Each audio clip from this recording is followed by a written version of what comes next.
and let's get into the details of these ideologies.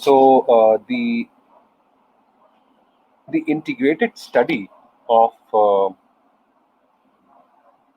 economics and politics, as we have understood, is known as international political economy.